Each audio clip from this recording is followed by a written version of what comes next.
I think in India, this is the first time that Gen Z, or anyway the youth of the country, of the state of Tamil Nadu, have ushered in change. And I said this session is important. It is important because I think for the first time, the inside story of TVK will be told. And all of us are eager to hear how you pull this off. Should we start, sir, with, you joined the TVK in September 25. June 25. June 25. And the party itself was started only in 24. So what was the strategy right from the beginning that was undertaken right from the launch? How did that change? And what were the key elements of this strategy? A very good morning to one and all. Before coming to your question, I like to highlight my association with this Hindu. If you ask any civil service aspirant, the first advice they get is start reading Hindu. Okay. So, and also there is a qualitative difference how civil service aspirants read the Hindu. And they read it religiously, they underline, they take notes, they take paper cuttings, and they paste it in their notebooks for reference. And with regard to me, I started my civil service preparation when I was posted as a medical officer in a remote village in Krishnagiri district. There, the Hindu paper was not available. So for me, the paper used to come from nearby town Hosur by bus, and my hospital staff used to collect me. It will reach me by 9 a.m. and I used to eagerly wait for the newspaper to have this glimpse of what had happened the previous day. So I'm really happy that I'm here at the Hindu Huddle. Now coming back to your question, everybody is eager to know how TVK pulled it off. So even my friends in US and all say, how did you manage it? So, see, there is a more obvious reason and there is a less obvious reason. See, this electoral success of TVK in April 2026, the base for it, the strong foundation for it was laid by the political success of Tamilaga Vettri Kazhagam as a party. From a budding party, we successfully emerged as the primary political force of Tamil Nadu. It was not a mere accident. It was not a fluke.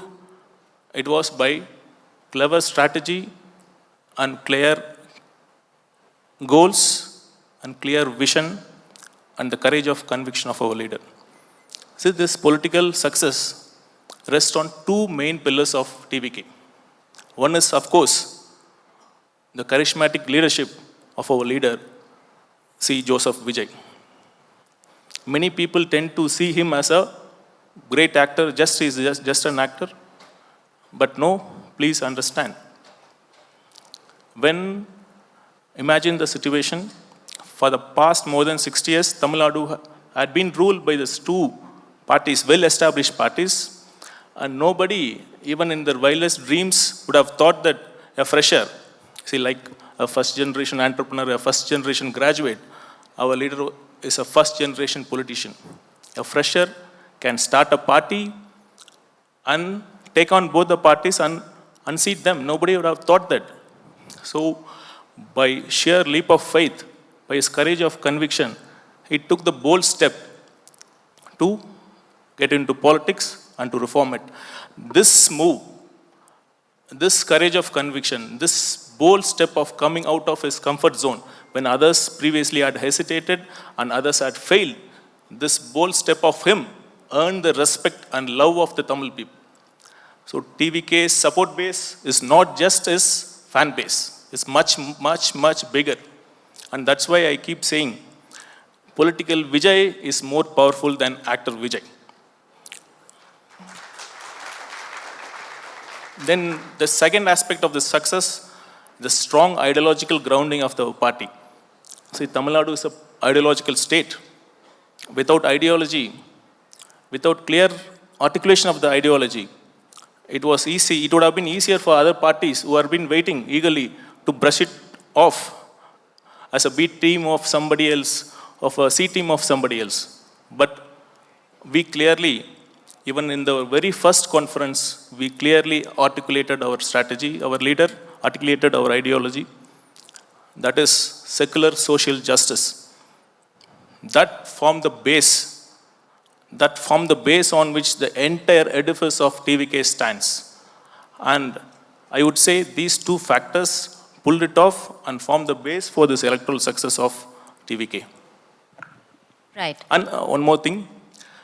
See, the another crucial factor is that people who had charisma, they didn't speak ideology. Those who spoke ideology didn't have charisma. So when charisma meets ideology, it had become a deadly combination. You couldn't imagine the way this ideology got connected to each and every sections of the people because it was spoken by a charismatic, truly a son of a soil. Right. When we met before the elections, I remember you said over 30% when I asked you what is the vote percentage that you are targeting.